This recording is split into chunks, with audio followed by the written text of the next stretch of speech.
Salut tout le monde, c'est Larico, ça faisait longtemps. Alors aujourd'hui, on se retrouve pour une petite vidéo, donc je vais vous apprendre à choisir votre 125.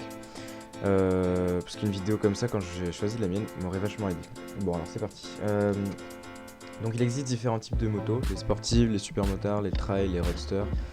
Mais c'est pas tout, certaines possèdent un moteur 2 temps et d'autres possèdent un moteur 4 temps. Donc on va commencer par commencer. On va comparer les deux moteurs et on commence par le 2 temps. Alors donc il y a des plus et il y a des moins. Donc les plus, la puissance, c'est un 2 temps, donc 2 fois plus de puissance, 2 fois plus de combustion par rapport à un 4 temps HD. Donc ça peut s'avérer être un moins, je reviendrai là-dessus.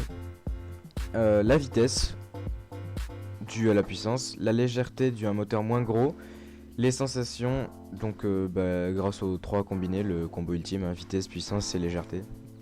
Enfin puissance, vous m'avez compris.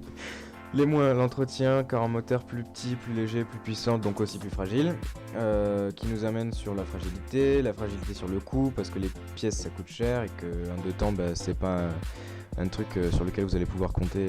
Tiens, je vais aller là-bas. Non, faudra prévoir. Je sais pas moi. Il y a de l'entretien, bref. La faible autonomie, parce qu'il y a une forte consommation. La puissance, donc ça c'est le point sur lequel je voulais revenir, la puissance qui peut s'avérer être dangereuse parce que de temps ça part d'un coup.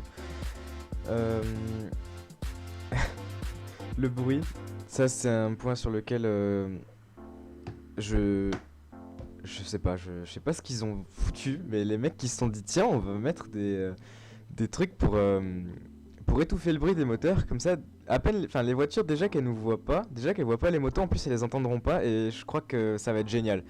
On tient un truc là. Donc mais on passe maintenant au 4 temps. Alors les plus nécessitent peu d'entretien, faible consommation, donc forte autonomie élevée. Moteur très facile à prendre en main, pas de surprise lors des accélérations, surtout avec un 125, hein, n'est-ce pas? Fiabilité et robustesse. Ça c'est un 4 temps donc c'est normal. Après si vous voulez plus de détails sur 2 temps, 4 temps, si vous savez pas vraiment comment ça marche etc, je vous invite à aller regarder sur internet, ça vous aidera beaucoup aussi. Les moins des 4 temps, alors il n'y en a pas beaucoup. Le poids, le guère plus lourd mais tout de même. Le bruit de tondeuse, sauf si on investit dans un échappement mais c'est assez coûteux. Alors, qu'est-ce qu'on fait maintenant? On va comparer les différentes motos. Donc on va commencer par les sportives qui sont les motos les plus convoitées mais aussi les plus chères, surtout niveau assurance. Alors une sportive c'est quoi? C'est une moto avec une position dite allongée, avec des demi-guidons cassés vers le bas et non un simple guidon qui aurait tendance à nous redresser, des formes aérodynamiques, un look assez recherché et réussi. Exemple la Yamaha YZF-R 125 ou l'Aprilia RSV4. On note que ces motos disposent d'un rayon de braquage extrêmement réduit, ce qui malgré leur poids plume ne facilite pas les manœuvres. Ces motos, un rayon de braquage c'est le guidon, c'est-à-dire que dans une rue, vous n'allez pas pouvoir faire demi-tour en une seule fois comme avec une moto normale on va dire. Là avec une sportive il va falloir s'y prendre à plusieurs fois. Une manœuvre. J'en étais où? Ces motos sont absolument pas faites pour la ville.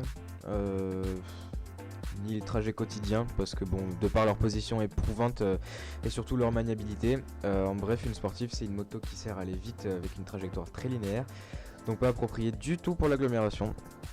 C'est une moto qui demande assez d'expérience ou un temps d'adaptation. Maintenant les super motards, mes petits bébés. Ces motos sont à la base et dans le plus souvent des cas sont faites pour la terre et sur lesquelles on a monté des jantes, des freins, des pneus et une boîte de vitesse pour la route je crois.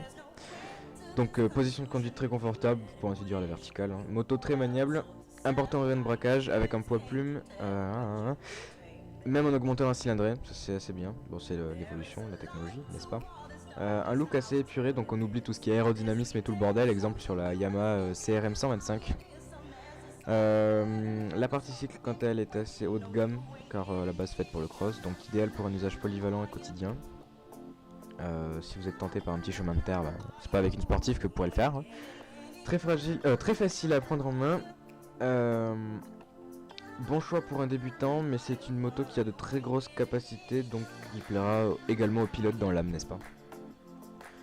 On passe au trail, qui sont des motos quasiment identiques aux super motards, mais niveau utilisation, elles sont quand même beaucoup plus adaptées à la route. Exemple la Derby Terra Adventure 125. On y est encore plus à l'aise, même position de conduite. En fait, c'est une supermotard routière. Donc même position de conduite qu'une supermotard, partie cycle faite pour la route et à l'épreuve d'éventuels chemins de terre quand même. Donc c'est une moto pour un usage quotidien, très très facile à prendre en main, ne plaira pas à un pilote dans l'âme évidemment, même si la route n'est pas un circuit. Mais c'est une moto qui est très bien pour faire des petits trajets, etc. C'est c'est un des seuls modèles de moto où quand on met un top case on n'est pas montré du doigt, etc. Bon, on est montré dans tous les cas si on met un top case, après je dis ça... N'en mettez pas s'il vous plaît. Alors on passe au roadster, ce sont des motos qui sont pas faites du tout pour la terre, donc pour un usage uniquement sur route, mais qui sont pas du tout racées non plus, même si elles ont un look assez agressif des fois. Position de conduite relevée mais pas trop, maniabilité largement suffisante pour un usage urbain et quotidien, n'est-ce pas. Moto en général avec un gros potentiel et confortable, donc le mix parfait pour la route. Le look quant à lui ne peut pas plaire à tout le monde, exemple sur la MT 125, je trouve que l'avant est pas top du tout. Voilà, je crois qu'on arrive à la fin. J'espère que cette vidéo vous aura aidé dans votre choix et n'hésitez pas à mettre des commentaires, etc. J'y répondrai sans souci. Prenez soin de vous, à la prochaine, ciao tout le monde.